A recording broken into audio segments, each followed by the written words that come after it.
Toyota's new president keeps laying it on thick with new announcements for their battery electric future and their next generation platform. Let's get into it. We are starting with this slide right here because this is going to be the basis of the first part of this video. Then we'll also on the back end of the video talk about Toyota's profitability, some more finer details about their plans. But we are all here mainly for exciting cars and upcoming models. Now, Toyota has no plans to ditch hybrids, internal combustion engines, or fuel cell development in the coming years. So just because we're talking heavily about battery electric vehicles, if you want gasoline or hybrid Toyotas or even fuel cells in the future, you're going to have plenty of those options. So existing models, we have the RZ, which is actually in my driveway right now. I drove my kids to school in that vehicle today. It is incredibly smooth. One of the smoothest cars on the market, or probably I've ever driven. It's incredible. Is it smoother than like an LS? In some ways it is. It is mind-blowingly smooth. The Lexus UX, I wish we had it in America as the fully electric, the 300e. It's still a good hybrid here stateside.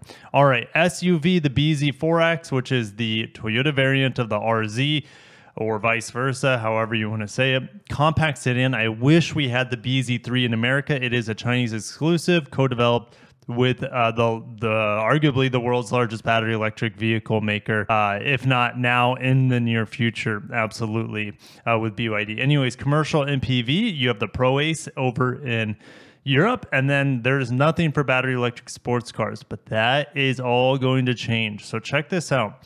They are adding 10 new models by 2026. This is a new announcement. We knew that they're revving up production to sell 1.5 million battery electric vehicles by 2025. But from the press release, it sounded like that's the base and that they could actually produce more. So we'll see. I mean, we're only 2 years away, and we'll talk about the volume that they aim to produce for the next fiscal year, which is not very high. It's much higher than it was this past fiscal year. But anyways, let's get into these models. So keep in mind, I guess I'll zoom out a little bit.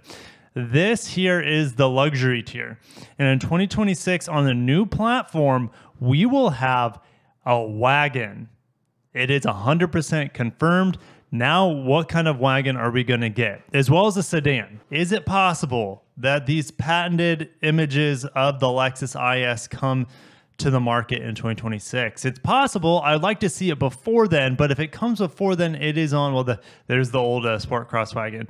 But if it comes before then it is not going to be on the next generation platform, which is unfortunate. But I'm happy to wait for them to do it right. I think most likely what the wagon will be is this guy right here. The IS wagon, or I don't know what they'll call it, the IZ. I hope they just call it the IS whatever, and they give us different powertrains. I've already speculated with the powertrains and what I would like to see. We're hearing possibly triple motor, so true torque vectoring in the rear and an electric motor in the front for tri-motor setup. That would be awesome. But this is what I would expect for this setup. Now, Toyota has said that they will be showing these next generation battery electric platform vehicles at the Tokyo Motor Show, or the Japan Mobility Show is what they call it nowadays. That will be happening this fall. And if things work out, maybe I'll try to make my way to Japan for the first time ever to go to this motor show to preview for you guys in the flesh these battery electric vehicles from the Toyota and Lexus next gen setup. So if you guys want to see that, put it in the comments below and maybe I can make it happen for you guys. All right, so we'll have an IS sedan by 2026, IS wagon. I think that is most logical at this point. That will be in the luxury lineup. All right, the SUV. So these are the two Chinese EVs that we saw this past Shanghai Motor Show. The problem with these are they're not going to be global models. Look at this though.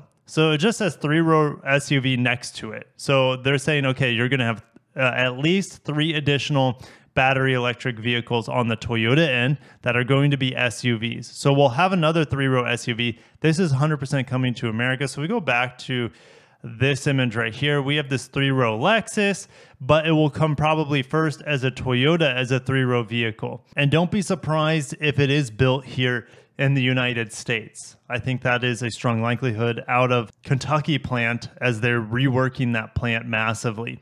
But I don't think it will be on the next generation platform. Time will tell, though. And just keep in mind that even though these models say by 2026, doesn't mean they're coming in 2026. They could come in 2026 or before. And I think this 3-row SUV will come in 2025, and possibly these IS variants come before 2026, maybe in 2025 or late 2024 even. The compact and sedan market, this is probably for Asia, parts of Asia as well as Europe. So don't expect these tiny battery electric vehicles to come here stateside.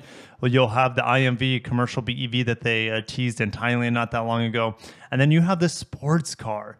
Yes, we have a coupe-like sports car with a fastback design. This is totally placeholder. We have two vehicles here that could be this car coming out in 2025. One on the Lexus end, which would be this guy, the battery sports electric vehicle. So you would have this one possibly coming from the Toyota Lexus camp being a showcase product to the world. And I think this is probably the strongest likelihood. Also in this latest press conference with the earnings, they showed this vehicle again, this conceptualized Lexus car, but this is definitely more of a sedan where the image here they are showing a coupe.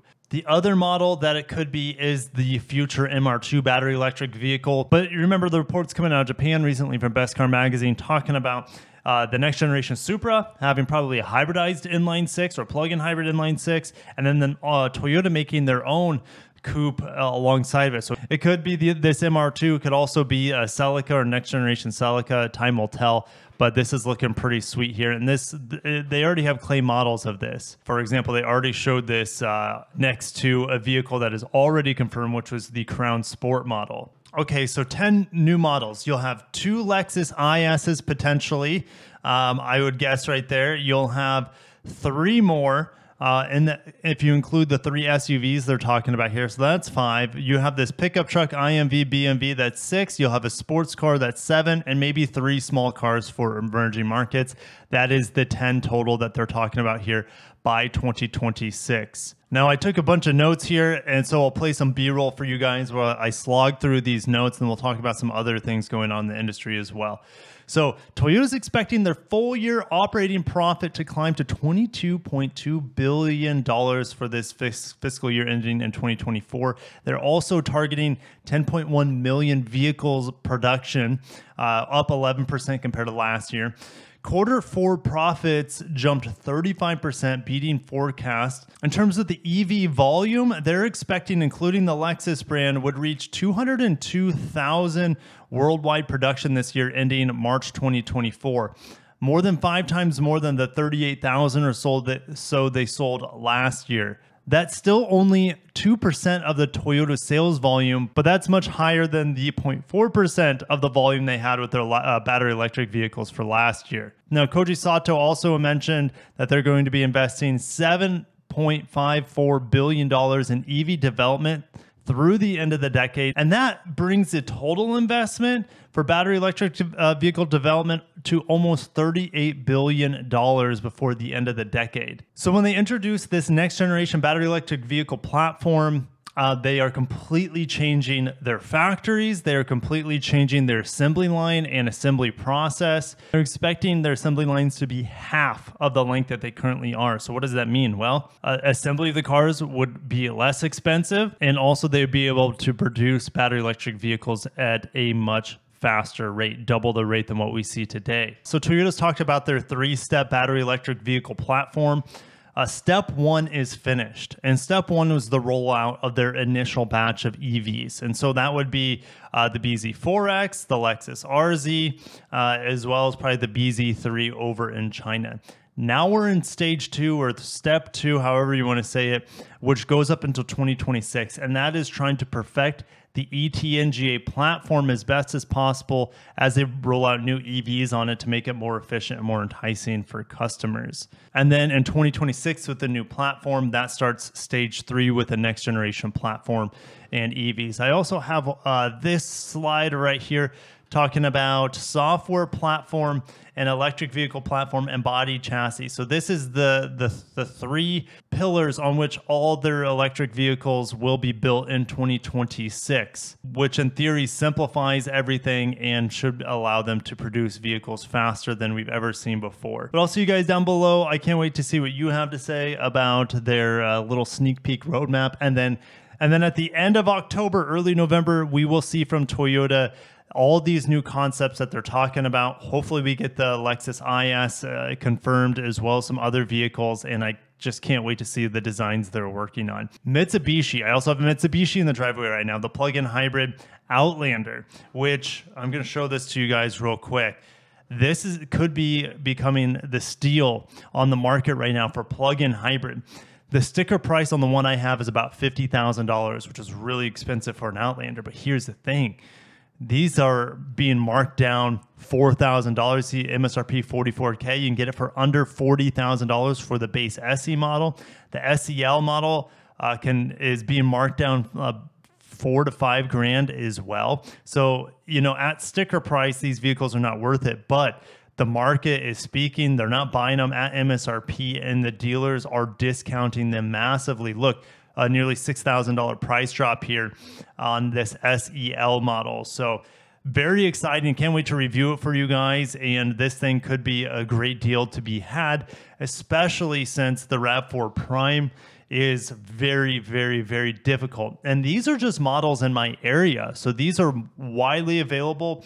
74 matches in my area. So this thing is easy to get. If I look in the full country here, over 1,500 plug-in hybrids of the Outlander plug-in hybrid. So that is awesome. It's great to see that sort of availability and price drops on this throughout the country. Mitsubishi, though, is expecting North America to be the anchor of their profitability. They essentially are saying that they don't have to incentivize vehicles in our market, and they're just raking in at the dough at this point. They're expecting the North American operating profit to more than triple in the current fiscal year, which will end in March 2024. What's crazy is their profit is up 17%, but for that same window, their deliveries have sunk to about 9% lower. So they're selling less vehicles, but making more money on them. And sales in China have collapsed. Deliveries have fallen by half in the 3-month period. And Mitsubishi has stopped production there until the end of May. Well, how is that even possible? Are they just going to pull out of China at this point? I mean, Mitsubishi is not going to be a world beater when it comes to electric vehicles. That's where that market's heading. So that's pretty crazy what's happening to the Japanese automakers in China. That was a big talking point of Toyota's financial summary press conference this morning. Worldwide sales dropped 11% for Mitsubishi to just 834,000 vehicles, down from 937 from the year before. And North American sales declined 15% to 133,000. In Europe, sales plunged 50% down to 61,000. In China, volume fell off by 41% to 48,000. And despite the low volume, like I mentioned, we have high profit levels here. And that's due to higher margin vehicles, reduced incentives, and foreign exchange rate windfall. Worldwide volume should go up 10% to over 900,000 units. And the Mitsubishi is predicting that North American sales will increase 21% to 161,000 vehicles this fiscal year. When was the last time they sold 161,000 units? Never? So are they expecting to have the best sales ever in 2023 for Mitsubishi? I looked in 2019, they had 121,000 sales. They're okay, because that's just USA, because North American sales. So that would include Canada as well as Mexico, maybe even Central America.